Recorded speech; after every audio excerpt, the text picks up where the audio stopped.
Hello again, YouTube. This is Veteran Mountain Man coming to you today to discuss something that I have been noticing is going on and to equate a method of governance that's being used quite heavily with its true facet. I want to look at governmental regulations.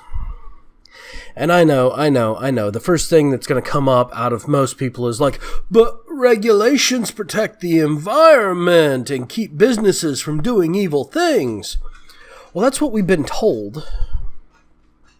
But the more and more that I look at most regulational sets, the more and more I realize they push an agenda, specifically a cultural Marxist agenda.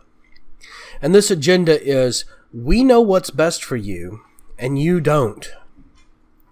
So we are going to make you do what we know is best for you. And you see this a lot. One of the primary cases comes down with the EPA and the Clean Water Act.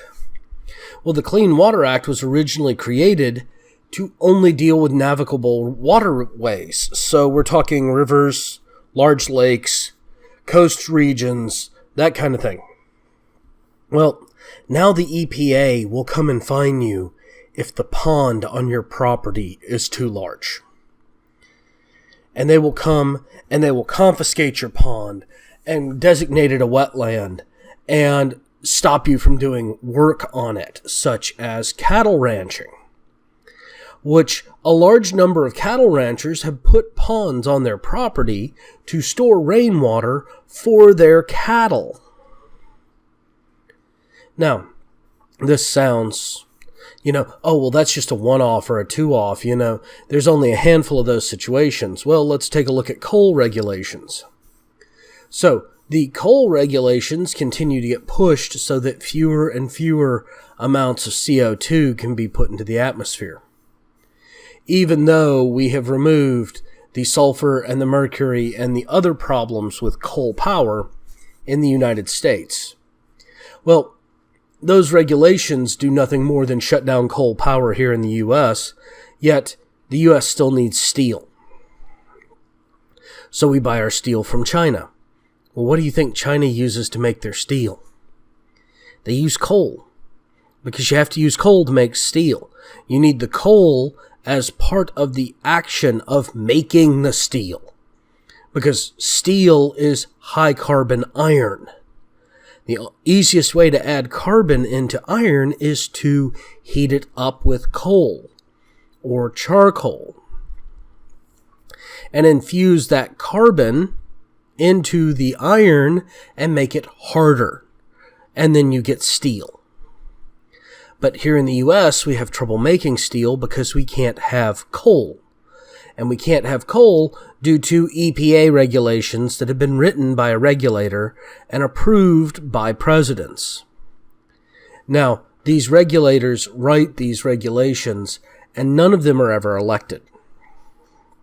And they're put in place by these presidents to do these jobs, and these presidents are pushing their own agenda with unelected representatives administrating us.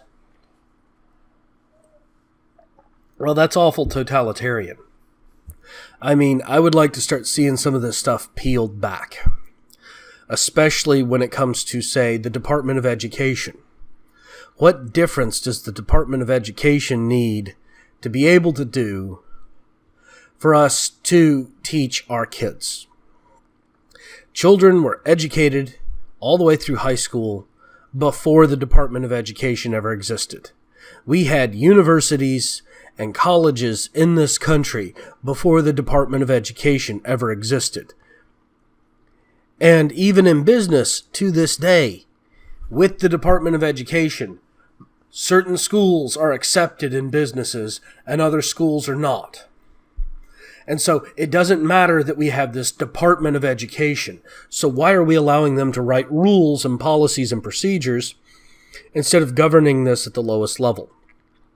Why do we need a centralized government? That was never the objective of the U.S. Constitution or the representative republic that was established here in the United States. So why are we doing it? Because realistically, at this point, we don't need this kind of government. And every centralized government has failed. I mean, look at China right now. China in and of itself is bankrupt. North Korea barely generates enough electricity to light its cities. It has nothing. Yeah, they've got a few missiles that they're researching, and the people are starving. The only reason North Korea has not gone through a new revolution is because they see their leader as a god. And because he is God, it is blasphemous to go against his will. That's the only thing keeping North Korea together right now. Let's look at Venezuela. Well, you know what? Venezuela, people are eating rats and pigeons right now. Why? Because they had a centralized government with a centralized economy, all based off oil. Let's look at Russia right now. Russia is an oligarchy, primarily consuming oil, and Russia is having serious problems. There are people who have mortgages in euros and in dollars that can't pay their mortgages because it's 66 rupees to the dollar. And when they took out the mortgage, it was 30 rupees to the dollar. So their mortgage costs have basically doubled. This is what happens when you get centralized government and centralized banking. We need to peel back these regulations, decentralize, and become a more homogeneous group of states. This will help with assimilation. This will help with local law enforcement. This will help with a lot of things. Now, that being said, we need to be careful about how we do this, because we do still need the supremacy causation that is written in the Constitution. But we also need to start looking at cutting back the types of things that we push the federal government to do. I would like less federal government, less state government, and more city and county government to deal with the dropout. And deal with that government at the local level where I can see the person who lives down the street from me who's making the decisions. Because as it stands right now, we are continuing to allow our rights to be trampled by people who are millions or thousands or hundreds of miles away from us that we can't even see. They are nameless, they are faceless, and it's part of what's causing the outrage, and it is part of what has allowed our schools to thrive with this Marxist mentality.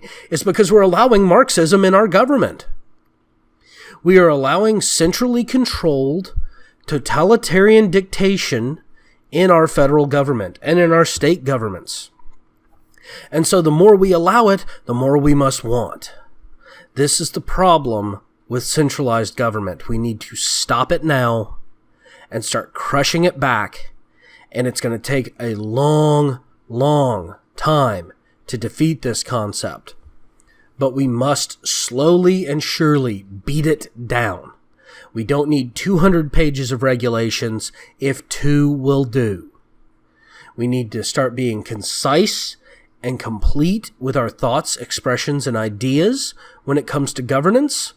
We need to be detailed in what we're doing with very specific limitations, and we need to force the path back towards a representative republic and away from this concept of democracy that's being thrown around. Because most of these concepts of democracy are not valid. They collapse under their own weight.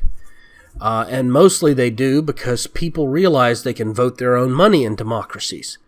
And that's why we were not created as a democracy. You can't vote yourself rich. Well, that's my thought on this today. I am going to post this up to YouTube here. Please visit me on Minds. If you liked this video, please like and subscribe.